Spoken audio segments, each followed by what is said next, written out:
Tonight, new exclusive poll numbers in the Republican primary race for the 3rd Congressional District. Incumbent Justin Amash versus Brian Ellis.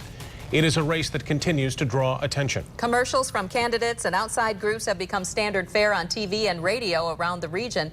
Political reporter Rick Albin has been tracking this one closely. He's here now with new numbers and where the race stands today. After last week's announcement by the Amash campaign that they would not do any debates with fellow Republican Brian Ellis, we wanted to know how you were feeling about the matchup. So we asked our pollsters at Epic MRA to find out, and here is what you told them.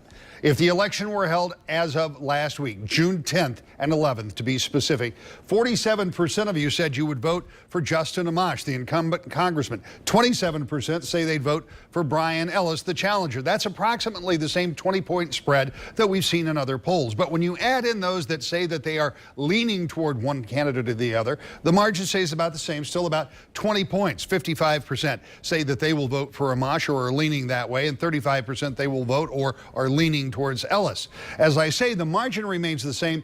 The combined total is something different, though.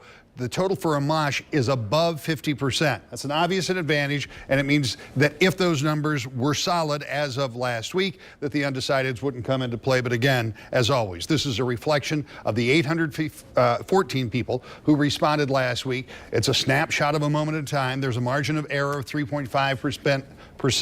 But it gives us a look at where this race is with about 7 weeks to go. It also comes at the end of a busy time for endorsements. Many of those have crossed our desk in the recent weeks, and here are a few notable ones. Justin Amash's campaign told me he's picked up the nod from some familiar political leaders, including the Lieutenant Governor Brian Ellis, Michigan House Speaker Jace Bolger, Senator Ted Cruz, and Senator Rand Paul, to name a few. And significantly, Brian Ellis was endorsed last week by Right to Life. They previously endorsed Amash. Same for Michigan Farm Bureau AgriPac. Ellis has also earned the endorsement of the Michigan and the Grand Rapids Chambers of Commerce.